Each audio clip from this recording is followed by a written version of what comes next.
Banyak yang kau perbuat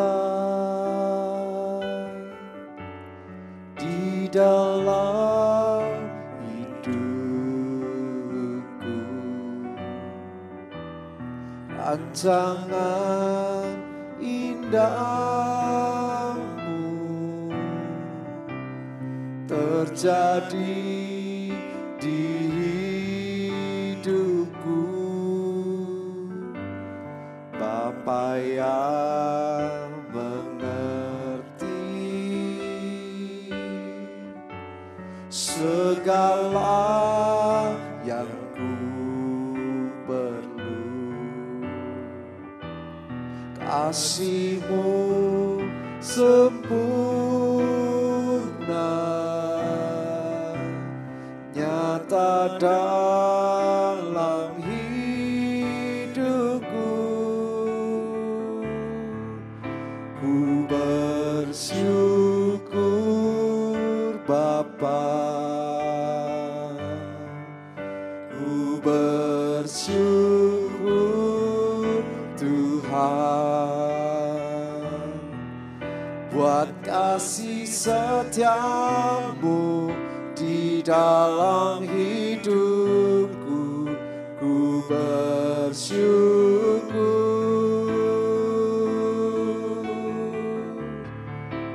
ku bersyukur Bapa, ku bersyukur, Tuhan buat kasih setiamu di dalam hidupku. Ku bersyukur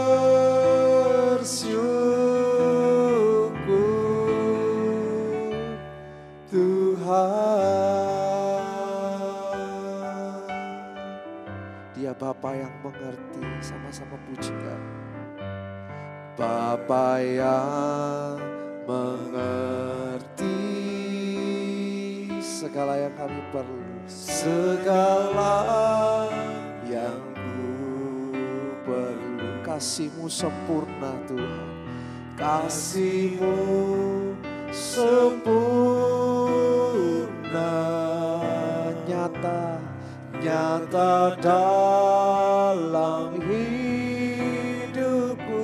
Naikkan syukur-Mu. Ku bersyukur Bapa, kami bersyukur, Tuhan buat kasih-Mu,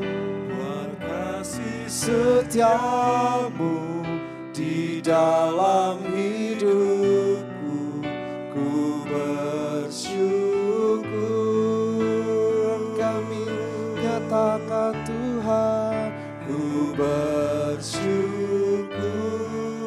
Bapa, ku bersyukur Tuhan buat kasih setiamu di dalam hidupku. Ku bersyukur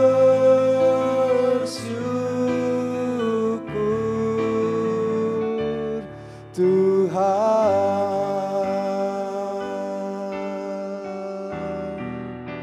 kami bersyukur buat kasih-Mu, Yesus Tuhan Allah kami. Terima kasih,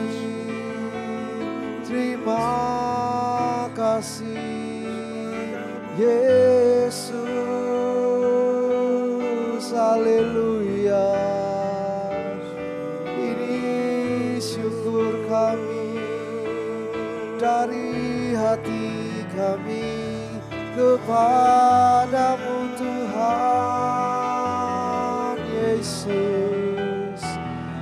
Haleluya, haleluya. Syukur Yesus. Terima kasih Tuhan. Terima kasih. Ku bersyukur Bapa. Mari nyanyikan dengan segenap hati. Kami bersyukur Tuhan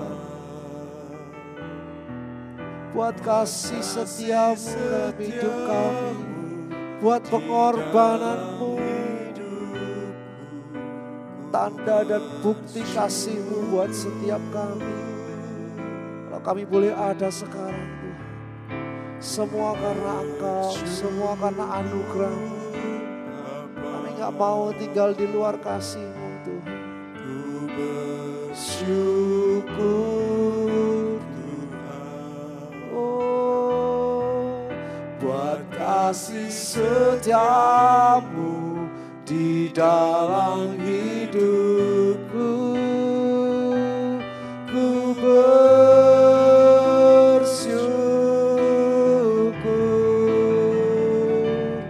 Tuhan.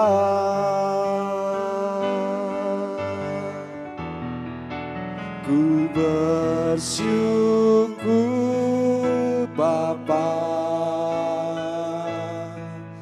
Ku bersyukur Tuhan buat kasih setiamu di dalam hidupku. Ku bersyukur Yesus. Ku bersyukur Bapa. Ku bersyukur Tuhan buat kasih setiamu di dalam hidupku. Ku bersyukur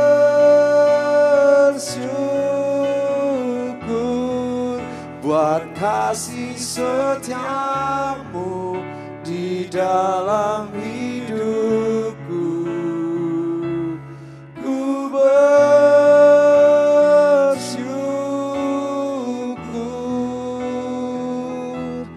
Tuhan.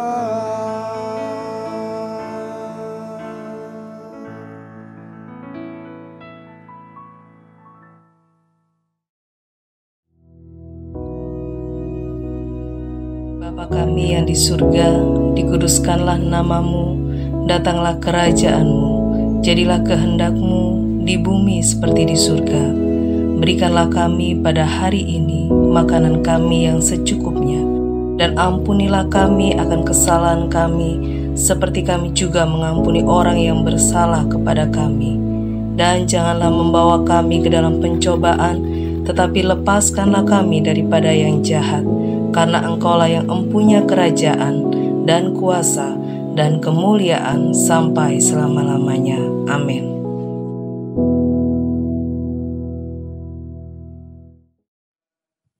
Shalom, selamat pagi Bapak Ibu Saudara yang dikasihi Tuhan. Pagi hari ini saya berharap saudara-saudara semua diberkati Tuhan. Amin. Luar biasa kita boleh menikmati hari ini dalam keadaan yang baik. Mungkin pagi hari ini ada yang merasa kurang baik hidupnya atau keadaannya kurang baik. Tetap bersyukur, tetap semangat. Karena hari ini Tuhan akan menjadikan sesuatu yang luar biasa bagi saudara-saudara yang mengalami ketidakbaikan. Dan kita akan sama-sama lihat kebenaran firman Tuhan pagi hari ini supaya kita mengerti akan rencana Tuhan yang sempurna. Saya mengambilnya dalam kitab Mazmur pasal yang ke-57 ayat yang ke-7 sampai yang ke-8. Hari silakan saudara buka Alkitabnya. Kalau di samping saudara ada Alkitab, saudara bisa buka. Dan saudara bisa baca bersama-sama dengan saya. Sehingga hati kita bisa menerima kebenaran firman Tuhan ini dengan baik. Baik, kalau sudah siap semuanya dengan Alkitabnya yang sudah terbuka, kita akan baca bersama-sama. 1, 2, 3. Hatiku siap, ya Allahku. Hatiku siap, aku mau menyanyi, aku mau bermazmur. Bangunlah, hai jiwaku. Bangunlah, hai gambus dan kecapi. Aku mau membangunkan fajar. Puji nama Tuhan. Saudara yang dikasihi Tuhan, ini adalah satu tulisan yang ditulis oleh Daud, yang dimazmurkan oleh Daud pada waktu dia dalam keadaan yang tidak baik-baik saja. Saudara, mungkin kalau tadi sudah saya singgung, ada yang merasa hari ini sedang tidak baik-baik saja, sedang mengalami persoalan, mungkin sedang terpuruk, atau mungkin sakit, memiliki kelemahan fisik dan sebagainya. Saudara tidak usah khawatir. Karena dari firman Tuhan pagi hari ini kita akan melihat bahwa ada sesuatu yang Tuhan lakukan dalam kehidupan kita. Bukan hanya dalam keadaan ketika baik-baik saja, tetapi juga dalam keadaan yang tidak baik-baik saja. Tuhan sanggup menjadikan yang lebih baik. Nah, oleh sebab itu, saudara perlu mengerti begini. Keadaan tidur dengan keadaan terpuruk itu agak mirip. Sama-sama tergeletak dengan tidak sadar dan berdaya, lemah. Keduanya sama-sama menunjukkan kelemahan fisik. Nah, oleh sebab itu, saudara, kalau saudara sekarang sedang mungkin tertidur, itu berarti saudara tidak sadar. Ada orang ngomong-ngomongin saudara waktu tidur, saudara juga nggak tahu. Gitu kan? Mungkin ada yang nunjuk-nunjuk saudara, saudara juga nggak tahu. Ngata-ngatain saudara, saudara nggak tahu karena saudara nggak ngelihat, saudara tertidur. Mungkin fisik saudara lemah, tergeletak, tidak bisa melakukan apa-apa. Lah kalau kita membiarkan diri kita tertidur, apa yang terjadi? Maka kita akan mengalami sesuatu hal yang banyak tertunda. Misalnya kita tidak bisa menyelesaikan pekerjaan kita karena kita memilih untuk tertidur terus. Demikian juga kalau kita berada dalam posisi terpuruk, apa yang bisa kita dapatkan dari situasi terpuruk kita? Kita bisa depresi, kita bisa stres, putus asa, apatis, tidak melakukan apa-apa. Nah, inilah yang didapatkan ketika kita berada dalam keterpurukan. Mungkin saudara pernah mengalami ini. Atau saat ini saudara juga mengalami ini, mungkin. Saya tidak tahu. Tetapi kalau kita sama-sama renungkan tadi, apa hasilnya dari orang yang mengalami keterpurukan dan dia menikmati keterpurukannya, maka tidak ada sesuatu yang baik yang bisa diambil atau yang bisa dinikmati. Justru sebaliknya, dia akan mengalami kestresan, dia akan mengalami keterpurukan, putus asa, tidak ada pengharapan. Tidak ada hasil untuk perubahan dalam kehidupannya. Saudara yang dikasihi Tuhan, kalau kita baca firman ini di dalam Mazmur pasal 57 ayat 7 dan 8, ini diawali, hatiku siap, ya Allah. Saudara, kalau Daud atau pemazmur ini dalam keadaan baik-baik saja, itu adalah sesuatu yang gampang. Misalnya kalau saudara sekarang tidak mengalami persoalan, tidak mengalami pergumulan, tidak mengalami permasalahan, karirmu baik-baik saja, keluargamu baik-baik saja. Mungkin untuk menyatakan hatiku siap ya Allah, itu sesuatu yang mudah. Itu sesuatu yang gampang. Semua orang bisa. Kenapa? Karena memang keadaannya tidak ada satu tekanan, keadaannya tidak ada suatu pergumulan, sehingga dengan mudahnya orang akan ngomong, ya siap Tuhan. Contoh misalnya, kalau saudara adalah seorang hamba Tuhan, ayo besok bisa melayan di sini. Ya karena saudara tidak punya pergumulan, saudara dalam keadaan baik-baik saja, saudara akan, oh iya ya, siap-siap. Besok saya pasti melayani gitu. Tapi coba kalau saudara lagi enggak enak hati mungkin lagi marah-marah, di keluarga ada sesuatu, terus ada tawaran, ada undangan untuk melayani, kesempatan untuk melayani. Saudara jawabnya pasti tidak lagi dengan semangat. Bahkan mungkin saudara akan menolak. Lain kali aja. Saudara, ayat ini ditulis oleh Daud, oleh pemazmur, bukan dalam keadaan baik-baik saja. Saudara boleh baca nanti di awal ayat ini. Di pasal 57, saudara bisa baca dari awal sampai akhir. Daud menulis ini ketika Daud sedang dikejar-kejar oleh Saul. Ya kalau kejar-kejaran karena bermain mungkin itu bukan sesuatu yang menakutkan. Itu bukan sesuatu yang mencekam. Tapi ini dikejar untuk dibunuh. Saudara coba merenungkan, andai kata saudara adalah pemazmur ini. Andai kata saudara adalah Daud yang sedang dalam kondisi yang seperti ini. Pasti stres. Di satu sisi Daud berpikir, salah saya itu apa? Saya ini sudah berjasa loh.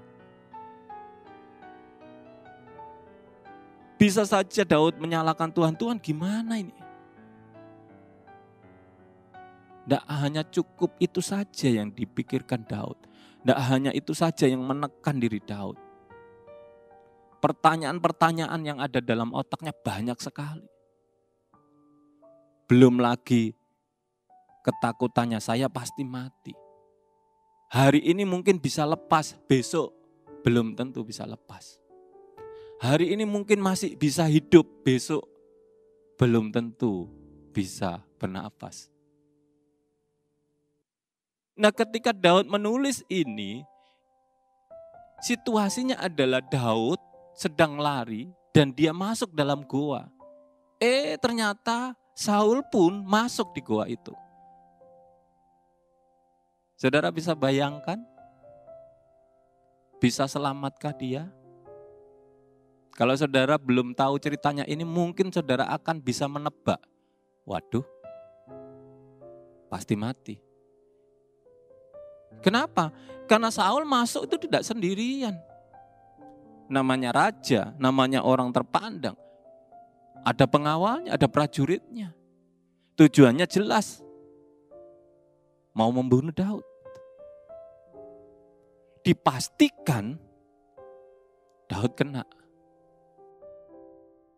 Saya memang tidak punya pengalaman masuk gua yang sesungguhnya ya. Tapi kalau saudara bayangkan, pernah mungkin saudara lihat entah tempat rekreasi yang bentuknya gua atau film-film, ya goa seperti itu ya mungkin. Gambarannya ya sudah buntu, tidak ada jalan lagi. Kalaupun ada, itu ada sesuatu yang perlu ekstra benar untuk bisa mencapai bagian-bagian yang sulit. Mungkin ada jalan tikus dan sebagainya, tapi dipastikan ini tidak ada. Mungkin ada tempat persembunyian di dalamnya, ada mungkin. Tapi coba kalau kita perhatikan kondisi yang seperti ini. Daud ada di tempat di mana musuhnya, orang yang akan membunuhnya juga ada. Mungkin ketika dia menunggu momen-momen tertentu untuk boleh keluar, itu adalah sesuatu pengharapan yang sangat besar. Kenapa? Kalaupun dia bisa lewati Saul, terus keluar, dia harus bertemu dengan pengawal-pengawalnya, prajurit-prajuritnya. Kayaknya mustahil. Saudara, ini kondisinya, ini posisinya, ini situasinya. Artinya bahwa Daud ini ketika dia mengatakan hatiku siap ya Allah, itu bukan dalam keadaan baik-baik saja. Benar-benar stres. Benar-benar sesuatu yang tidak ada yang bisa diharapkan. Yang ada dalam bayangannya, waduh, mati sudah. Kalaupun bertahan ya hanya bertahan untuk sembuhnya aja. Kalau sudah ketahuan ya sudah, selesai sudah. Andai kata bertarung, berapa sih yang dia bisa menang? Enggak imbang. Perlawanan mereka enggak imbang. Saudara, kalau kita memilih untuk kita terpuruk, untuk kita menyerah dalam keadaan yang kita hadapi, maka selesai sudah. Dan itulah yang dikerjakan oleh orang-orang di luar kita. Orang-orang yang tidak percaya, orang-orang yang tidak punya pengharapan. Kita bersyukur kita bukan seperti mereka yang tidak punya pengharapan. Kita punya Tuhan Yesus. Kita punya pengharapan. Maka sebenarnya ada sesuatu yang perlu saudara sadari, bahwa saudara adalah milik Tuhan. Segala sesuatu yang saudara hadapi, saudara tidak menghadapinya sendiri. Nah, kekeliruan orang yang percaya kepada Tuhan ini banyak ini. Mereka merasa bahwa mereka sedang menghadapi persoalannya sendiri. Mereka berusaha menyelesaikan dengan cara mereka sendiri. Mereka berpikir seperti apa yang ada dalam pikiran mereka. Tanpa mengetahui ada satu pengharapan di dalam Tuhan. Ada pertolongan di dalam Tuhan. Oleh sebab itu pagi hari ini saya ingin saudara dan saya mengerti kenapa Daud menulis ini. Dalam keadaan yang tidak baik-baik saja. Dalam keadaan yang nyawanya terancam. Dia katakan hatiku siap ya Allah. Hatiku siap. Sampai 2 kali dia katakan. Dia teguhkan.